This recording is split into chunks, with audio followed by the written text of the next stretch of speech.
پیارے بھائیوں اور دوستوں، روایت ہے کہ دو آدمی آپس میں جھگڑتے ہوئے رسول اللہ صلی اللہ علیہ وسلم کے پاس آئے۔ ان میں سے ایک نے کہا، یا رسول اللہ صلی اللہ علیہ وسلم، اس کی گائے نے میرے گدھے کو مار ڈالا ہے۔ رسول خدا صلی اللہ علیہ وسلم نے فرمایا، تم دونوں ابو بکر رضی اللہ عنہ کے پاس جاؤ کہ وہ تمہارے درمیان فیصلہ کریں گے۔ وہ دونوں آدمی حضرت ابو بکر رضی اللہ عنہ کے پاس حاضر ہوئے۔ حضرت ابو بکر رضی اللہ عنہ نے فرمایا، تمہیں کیا ہو گیا ہے کہ رسول اللہ کو چھوڑ کر میرے پاس آ گئے ہو؟ انہوں نے کہا، ہم رسول اللہ صلی اللہ علیہ وسلم کے حکم سے آپ کے پاس آئے ہیں۔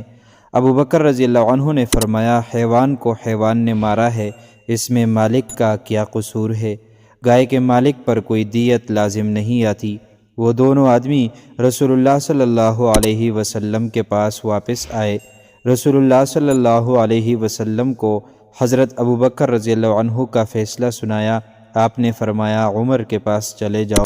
وہ حضرت عمر رضی اللہ عنہ کے پاس آئے۔ انہوں نے ان سے وہی سنا جو ابو بکر سے سن چکے تھے۔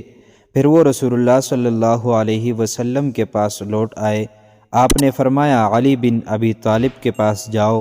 جب وہ حضرت علی کی خدمت میں پہنچے تو آپ نے فرمایا، اگر گائے خود گدھے کی جگہ پر گئی ہے تو گائے کا مالک گدھے کے مالک کو اس کی قیمت دے گا، اور اگر گدھا گائے کی جگہ گیا ہے تو گائے کا مالک کوئی چیز نہیں دے گا۔ دونوں آدمی رسول اللہ صلی اللہ علیہ وسلم کے پاس آئے اور حضرت علی رضی اللہ عنہ کا فیصلہ آپ کو سنایا۔